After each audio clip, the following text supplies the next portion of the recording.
बच्चों ये पार्ट है स्पेशल नीट के लिए। जो बच्चे नीट की प्रिपरेशन कर रहे हैं उसके लिए बहुत ही मददगार ये टॉपिक चल रहा है मेरा। आप शुरू से लेकर के अंत तक मेरे जितने वीडियोस अपलोड होंगे इसमें सारे को आप देखिए। नीट्स के लिए आपको और सप्लीमेंट की जरूरत नहीं पड़ेगी। बच्चों आपको नीट्स के लिए बहुत सारी चीजें बाजार में अवेलेबल है। ये बुक्स पढ़िए, वो बुक्स पढ़िए, गाइड है, ये सप्लीमेंट है, असाइनमेंट है, ये बुक्स है, एलाइड बुक है। आपको दिग्भ्रमित करेगा, आपको इतना कंफ्यूज कर देगा कि आप कौन सा पढ़ो कौन सा ना पढ़ो। आप वॉल्यूमिनस बुक इतने आपके पास आ जाएंगे, समझ में आके कैसे कहां से शुरू करें। तो मेरा आपके लिए एक सजेशन ये है बच्चों कि आप उन बातों पे मत जाएं। आप एनसीईआरटी क्लास 11-12 को बिल्कुल फोकस करें। यही आपका सब कुछ है। टोटल कॉन्सेप्ट नीट का आपको एनसीईआरटी से ही रहेगा। लाइन बाय लाइन उसको पढ़ो, उसके हर एक एग्जाम्पल को उसके एक्सरसाइज को सॉल्व करो और वही से आपको सारा कॉन्सेप्ट मिल जाएगा। गर्चे क्वेश्चन आपको डिफरेंट डेटाज में दिए जाएंगे, ऐसा नहीं कि वही आपको प्रिंट हो जाएगा, लेकिन कॉन्सेप्ट आपको वहीं से मिलेगा। वो सारे कॉन्सेप्ट आपको ऑलरेडी वहां एनसीईआरटी से अवेलेबल, आप वहां से फोकस करो। तो ये मेरा क्लास स्टार्ट होता है आपके लिए। और आज का जो इलेक्ट्रोस्टैटिक्स का टॉपिक है हमारा, इलेक्ट्रोस्टैटिक्स में क्लास 12 में ये पार्ट है आपका फिजिक्स का। आज हमारा पहला क्वेश्चन यहां से शुरू हो रहा है। What is the force between two small charge spheres having charges of 2 into 10 power minus 7 coulomb and 3 into 10 power minus 7 coulomb placed 30 centimeter apart in air? कहता दो चार्ज स्फीयर बच्चे, दो आवेशित गोला है और दोनों में इतना इतना आवेश दिया हुआ है और दोनों के बीच का डिस्टेंस भी मेंशन है 30 सेंटीमीटर।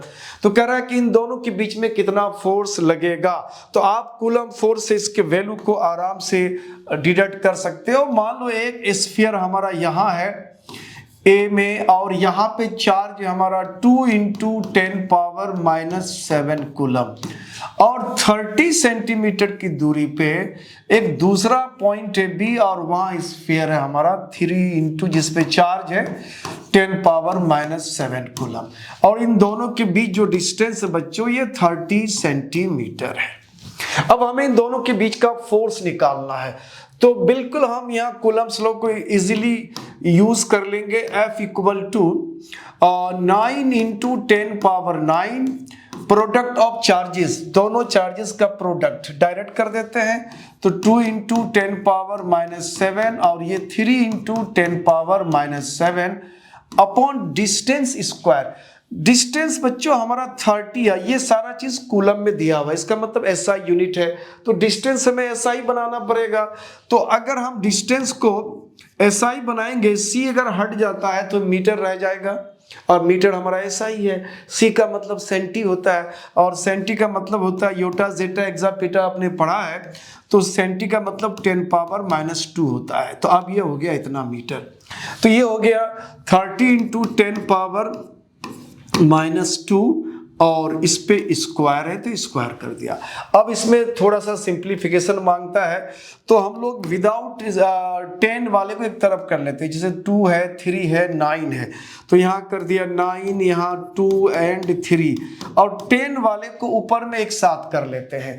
तो यहाँ -7 -14 और +9 है। अब ये -14 है और +9 है, डिफरेंस करो 14 में 9 माइनस कर दो तो कितना बचेगा बच्चों 5 बचेगा। तो चूंकि बड़ा फिगर माइनस में है तो ये हो गया -5, ये हो गया -5। अब नीचे चलते हैं। अब यहाँ पे 30 दो बार कर देते हैं, स्क्वायर है तो 30 कर दिया हमने और यहाँ 10 power -2 है, पावर मल्टीप्लाई तो ये -4 कर देते हैं। ठीक है बच्चों। अब यहाँ पे अगर हम 3 से अगर यहाँ कैंसिल करना चाहें तो यहाँ कितना रहेगा 10 और यहाँ से अगर हम 3 कैंसिल करना चाहें तो 3 जा 9 हो जाएगा। तो अब हमारे पास जो वैल्यू आया बच्चों वो कितना आया उसको देख लेते हैं हम लोग। हमारे पास जो वैल्यू आ गया ये 3 2 जा 6 आ गया और यहाँ 10 power -5 है और इस 10 स्क्वायर को ऊपर करेंगे या 10 स्क्वायर और यहाँ पे 10 पावर -4, नीचे में 10 स्क्वायर है और 10 पावर -4 है। सिंप्लीफाई कर देंगे तो ये 10 पावर -2 हो जाएगा। इस 10 पावर -2 को ऊपर कर लेते हैं तो 10 पावर बच्चों ये +2 हो जाएगा। तो +2 हो गया, यानी 6 × 10 पावर +2 हो गया। ऊपर लेके गए तो ये +2 हो गया और ये -5 + 2 तो ये हो जाएगा -3। तो इसको थोड़ा सा ऑर्डर ऑफ साइंटिफिक मेथड में लिखने का प्रोसीजर है साइंस में। तो एग्जैक्टली 6 नहीं लिख करके थोड़ा सा स्टैंडर्ड में रखते हैं। तो 6.0 × 10 पावर -3, चूंकि फोर्स मांगा और SI में तो ये न्यूटन हो गया। तो ये आपका इसका सॉल्यूशन हो गया। तो आप चाहो तो इसको बच्चों आप पॉज करके आराम से इसको लिख सकते हो। हम आगे की तरफ चलते हैं। नेक्स्ट सम है हमारा, the electrostatic force on a small sphere of charge 0.4 microcoulomb due to another small sphere of charge -0.8 microcoulomb in air is 0.2 newton. What is the distance between the two spheres? What is the force on the second sphere due to the first? तो इसमें दो demand है question A and B में। Data में क्या कह रहा है, हमारे पास दो स्फीयर बच्चों, दो गोले हैं और दोनों गोलों में कितना कितना चार्ज है वो मेंशन है। तो मान लो एक गोले में Q1 चार्ज है मान लिया। अब हम लोग सॉल्व करने चलते हैं। Q1 चार्ज है और एक Q1 चार्ज है बच्चों 0.4 माइक्रोकूलम। तो इसको हम कूलम बनाएंगे, माइक्रो हट जाएगा, 10 पावर -6 कूलम हो जाएगा। और दूसरे स्फीयर में चार्ज हमने रख दिया -0.8, तो -0.8 ये भी माइक्रोकूलम है, तो ये 10 पावर -6 कूलम हो जाएगा।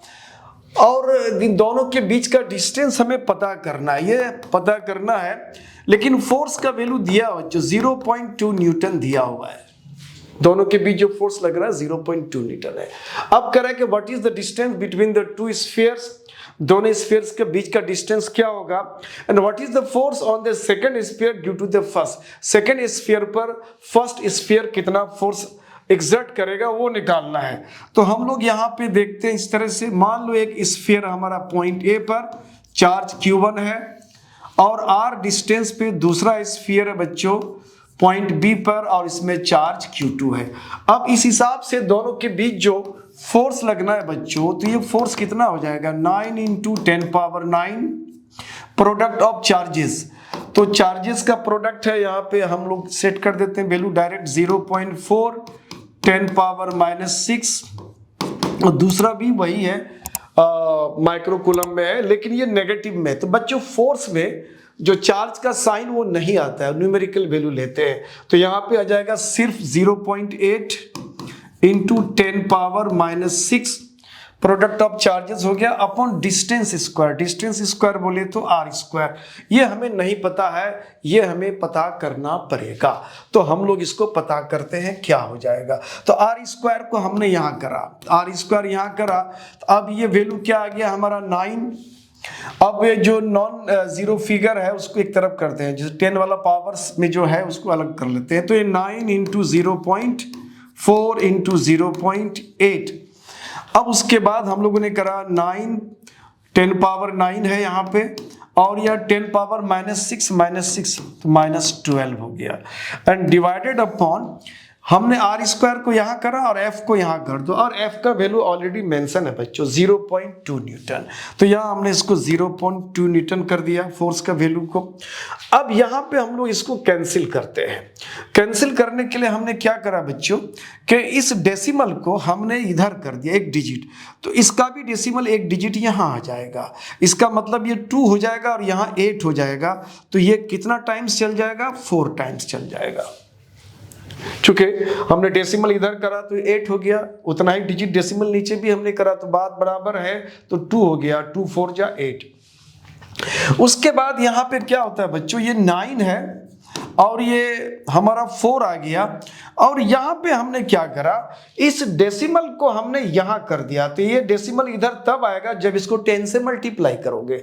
तो हमारे पास 10 पावर 9 है, एक 10 यहाँ से अगर ले लेते हैं और मल्टीप्लाई कर देते तो 0.4 की जगह ये 4 हो जाएगा। तो ये 4 हो जाएगा बच्चों, और एक 4 यहाँ है हमारे पास, तो इस 4 को भी हमने बैठा दिया। अब यहाँ 10 पावर हमारे पास कितना रह गया, अब यहाँ चूंकि एक 10 हमने ले चुका है यहाँ पे, तो हमारे पास 10 पावर 8 है, और यहाँ पे हमारे पास 10 पावर -12 है। तो बच्चों आप देखो, आपके पास +8 है और -12 है, -12 एंड +8। तो न्यूमेरिकली हम लोग बड़े वैल्यू से छोटे वैल्यू को डिडक्ट कर देते हैं। तो अब यहाँ पे 12 में से अगर 8 हमने बाहर कर दिया तो कितना हो जाएगा, 4 हो जाएगा। बड़ा फिगर हमारा कौन है, 12 है, इसलिए -4 हो जाएगा। तो ये वैल्यू हमारा हो गया -4। अब हमें r² निकालना है, तो r² को हमने यहाँ r कर दिया। अगर हम r कर देंगे तो इसका, या यूं कहो कि इसको ऐसे कर देते हैं, r² कर देते हैं। आप डायरेक्ट भी करना चाहते हो तो डायरेक्ट भी कर सकते हो। ये 9 को हम 3 का स्क्वायर कह सकते हैं, और उसके बाद 4 का स्क्वायर हो गया। और ये 10 का पावर जो -4 है ना बच्चों, तो 10 का पावर को -2 करके इसको होल स्क्वायर कर देते हैं हम।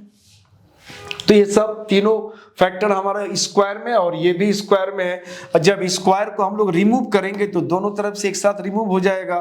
तो ये हो जाएगा 3 × 4 × 10 पावर -2। अब इसको मल्टीप्लाई कर देंगे, 3 4 जा 12 और 10 पावर -2। चूंकि ये सारा SI में है तो मीटर में हो गया। और अगर स्टैंडर्ड फॉर्म में लिखना चाहते हो तो इसको 1.2 कर देते हैं। वैल्यू को हमने इधर डेसिमल को यहाँ का, यहाँ हमने 12 था, 12 में हमने क्या करा बच्चों, डेसिमल को उठा के इधर कर दिया, 12 से 1.2 घट गया। तो जब वैल्यू को डेसिमल हटा करके तुम घटाओगे तो 10 का पावर उतना बढ़ाना पड़ेगा। तो हमने एक डिजिट इधर किया तो 1.2 आ गया। तो अब डेसिमल यहाँ पे एक हमारा बढ़ जाएगा, पावर बढ़ जाएगा, हमारा पावर यहाँ बढ़ जाएगा। तो यानी -2 में एक प्लस कर दोगे, तो -2 में अगर एक प्लस करोगे तो बच्चों -1 बचता है। तो ये -1 आया, और यहाँ पे इसको मीटर लिख देते हैं। तो यहाँ से हमको r का वैल्यू मिल गया। और इसमें एक दूसरा क्वेश्चन बी में क्या है बच्चों, बी में कह रहा है कि what is the force on the second sphere due to the first. चूंकि कूलम्ब्स लॉ हम लोग पढ़ चुके हैं, वो न्यूटन नेचर का होता है, न्यूटोनियन नेचर का। मतलब न्यूटन का जो थर्ड लॉ है, थर्ड लॉ को ये ओबे करता है। अगर ये ओबे करता है, इसका मतलब जितना पहले स्फीयर ने दूसरे पे डाला, ये दूसरा स्फीयर भी पहले पे उतना ही फोर्स डालता है। तो आप सिंपली इसको लिख दो, सिंस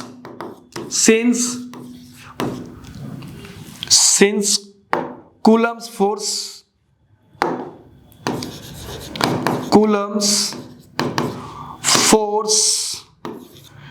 is intermutual या Newtonian nature, is Newtonian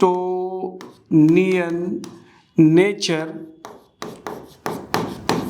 therefore same force, therefore यहाँ पे ये नहीं आ रहा है तो मैं इसको यहाँ पे कर देता हूँ बच्चों, मैं इसको फ्रेज कर देता हूँ। since Coulomb's force is Newtonian nature, या is of लगा दो, is of Newtonian nature, therefore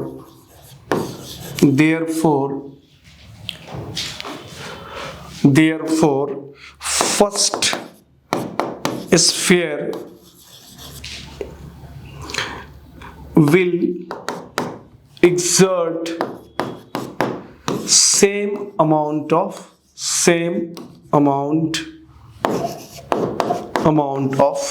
force का जो मात्रा है बच्चों दोनों में सेम होगा, अलग अलग नहीं होगा। चलो आप चाहो तो इसको आराम से जूम करके पॉज करके लिख लो बच्चों। लिख लिया?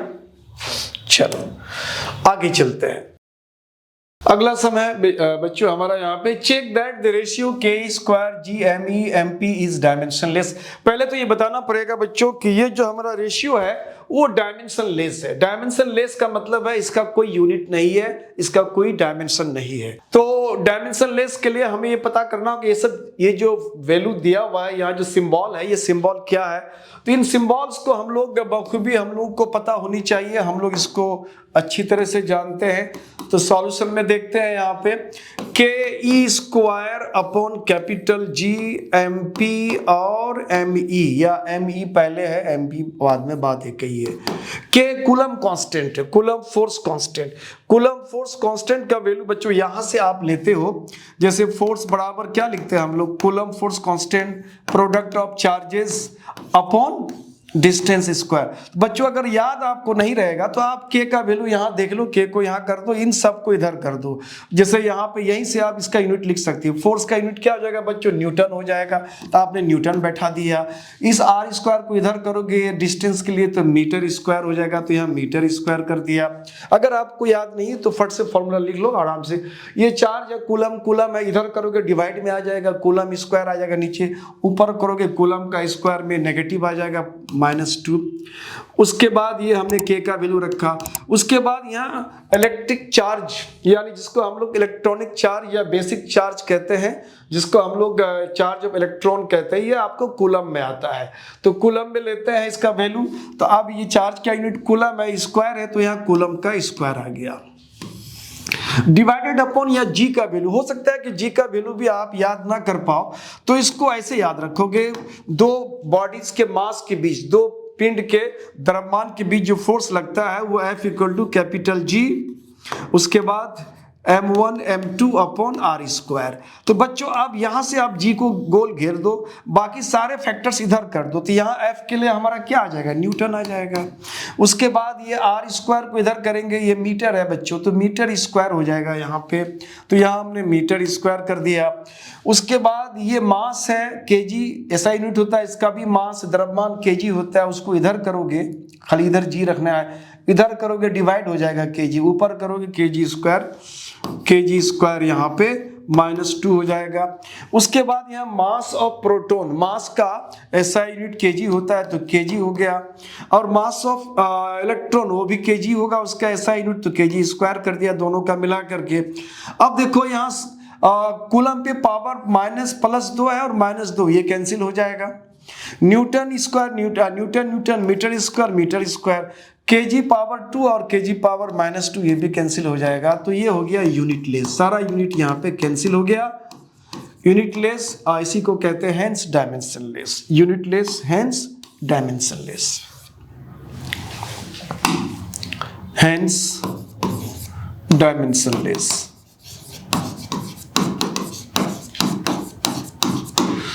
एक तो हम लोगों ने प्रूफ कर दिया कि ये डायमेंशनलेस है। अब क्या है कि इन फिजिकल क्वांटिटीज के वैल्यू को रख करके हमें इसको सॉल्व करना है। तो हम लोग इसको सॉल्व करते हैं, थोड़ा सा ये कैलकुलेशन का मामला है, तो ये आपको मैं डेटा दे रहा हूँ, ये तो आपको कैलकुलेशन खुद भी करने की प्रैक्टिस होना चाहिए, ज़्यादा बेहतर है, फिर भी मैं कर देता हूँ। यहाँ पे के का वैल्यू बच्चों ये होता है 9 × 10⁻⁹, और कैलकुलेशन करने के लिए थोड़ी सी धीरज की ज़रूरत है, पेशेंस की ज़रूरत है। अब बहुत हड़बड़ाहट में जो है ना बहुत गलत कर बैठते हो, तो इसमें यहीं पे बच्चे मार खा जाता है। तो यहाँ पे के का वैल्यू आ गया, उसके बाद आ गया ई का वैल्यू यानी 1.6 10⁻⁻19, और इसको रिपीट कर देते हैं, स्क्वायर है तो 1.6 × 10⁻⁻19 एंड डिवाइडेड अपॉन हो गया जी का वैल्यू 6.67 × 10⁻11 या आपने ग्रेविटेशन चैप्टर में पढ़ा होगा।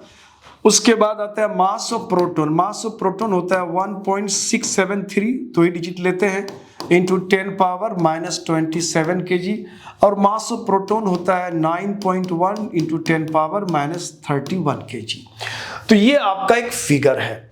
तो यहाँ पे कभी कभी बच्चों बहुत फिगर, बहुत छोटा और बड़ा का फिगर जब फ्रैक्शन में आ जाता है ना, तो कभी कभी उन फिगर्स को हम लोग राउंड अबाउट करते हैं, या उसको हम लोग राउंड ऑफ करने के लिए थोड़ा सा इधर उधर, जैसे मान लो कि 9.1 है तो लगभग इसको 9 अगर हम मान ले रफली। तो ऐसा हम लोग बड़े फिगर्स में कर सकते हैं, और खास करके जब ऑब्जेक्टिव वाला मामला हो तो फिर आपको ऐसे ही करते निकल जाना पड़ेगा, क्योंकि एग्जैक्ट वैल्यू इसका नहीं आता है। 10 के पावर में इसका एक्चुअली सॉल्यूशन आता है। फिर भी बहुत ज़्यादा भी ऐसा नहीं करना है कि बहुत ज़्यादा डाटा ही गायब हो जाए। तो कोशिश करो, छोटा वाला ज़्यादा का डिफरेंस नहीं है तो इसको हम लोग यहाँ से कर सकते हैं। 1.6 है, 1 एग्जैक्टली 6 नहीं होता है, और भी फिगर होता है। तो रफली इसको हम यहाँ से मान सकते हैं, डिलीट कर सकते हैं, कैंसिल कर सकते हैं। एग्जैक्टली कैंसिल नहीं है, लेकिन लगभग अगर इसको राउंड फिगर में लेके चलें तो रफली हम लोग इसको इसके अबाउट आसपास इसको हम लोग कर सकते हैं। तो अब हमारे पास अगर वैल्यू देखा जाए तो यहाँ पे रह गया बच्चों 1.6, और यहाँ पे नॉन जीरो वाला जिसको हम लोग 10 के पावर में कहते हैं, ये हो गया 6.67। अब इधर की तरफ हमें देखना है, यहाँ 10 पावर बच्चों यहाँ 9 है, ठीक, और उसके बाद 10 पावर यहाँ पे -19 और -19, तो ये 10 पावर ये हो गया -38 डिवाइडेड अपॉन, अब यहाँ पे देखो 10 पावर -21 है, -11 है, 27 है, 31 है। तो इन सारे फिगर्स को हम करते क्या, कोशिश कर देते हैं हम लोग कि इसको यहाँ सिंप्लीफाई कर लें। तो -11 है, -27 है एंड -31 है। तो इन सब को ऐड करते हैं तो ये हो जाएगा 9 और ये हो जाएगा 3, 6 -69। तो ये हो गया बच्चों यहाँ 10 पावर -69। अब कोशिश करें कि इसको सॉर्ट आउट करने के लिए डेसिमल इधर अगर करते हैं तो 2 जीरो यहाँ पे हमारा आ जाएगा, चूंकि 1 जीरो आ जाएगा, एक डेसिमल यहाँ भी जाएगा, एक डेसिमल यहाँ जाएगा। फर्दर इसको करेंगे यहाँ पे तो 1 जीरो यहाँ में देना पड़ेगा। तो इसको हम कह सकते हैं 160/667, और यहाँ 10 के वैल्यूज को हम लोग यहाँ सॉर्ट आउट करते हैं। तो देखो बच्चों यहाँ 38 और यहाँ 69, तो अब यहाँ एक कैंसिल हो जाएगा। तो हम लोग यहाँ 69 में 38 को माइनस कर देते हैं, ठीक है बच्चों। जैसे 38 तो कैंसिल हो जाएगा ना, ऊपर नीचे बचेगा कितना, तो हम लोग 69 में 38 माइनस कर देते हैं। तो यहाँ 9 - 8, तो 9 - 8 1 और 6 - 3 तो यहाँ बच गया हमारा 10 पावर -31। तो ये ऊपर में 10 पावर 9 एक रह गया अभी, 10 पावर -31, और इसको भी अगर ऊपर कर लें तो ये हो जाएगा 160/667 एंड 10 पावर 9 और 31 को ऊपर कर देते, ये 40 हो जाता है।